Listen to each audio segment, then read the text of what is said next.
ফুটবলের উন্মাদনার সঙ্গে যখন যোগ হয় সঙ্গীতের তীব্র স্পন্দন, তখন উৎসব পায় নতুন মাত্রা।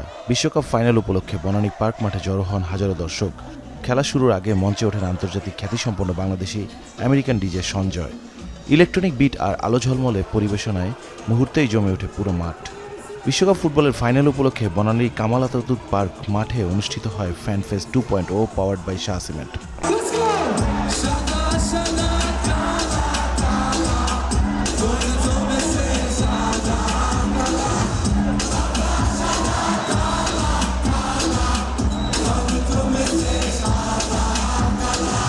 পারফরমেন্স শেষ হতেই শুরু হয় আরেক প্রতীক্ষা। বিশাল পর্দায় সম্প্রচার করা হয় বিশ্বকাপ ফুটবলের ফাইনাল।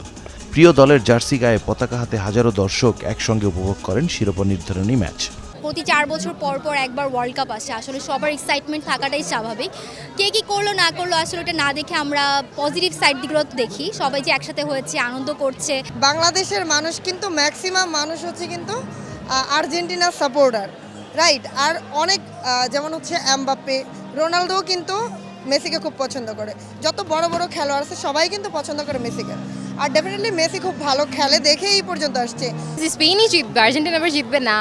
মেসি যদি লাস্ট 5 মিনিটে খেলে তাও আমরা উইন হব, এটা আমাদের কনফিডেন্স আর এটা সবাই দেখছে। আর্জেন্টিনার সাপোর্টার আমার ফ্যামিলিতে একটু বেশি, তো এই কারণে আমার মেয়ে একটু ব্রাজিল ওরে রাখা, যাতে আমাদের ঘরে যাতে একটা আনন্দ ফুটবলে যে আমেজটা এটা যাতে থাকে। সঙ্গীত আর ফুটবল দুটি ভিন্ন জগতের এই মেলবন্ধন বিশ্বকাপ ফাইনালের রাতকে দিয়েছে উৎসবের নতুন রূপ। বনানী পার্ক মাঠে তাই ম্যাচ দেখার অভিজ্ঞতা ছাড়িয়ে এটি হয়ে ওঠে স্মরণীয় এক মিলন মেলা। রুমান আব্দুল্লাহ, চ্যানেল 24, ঢাকা।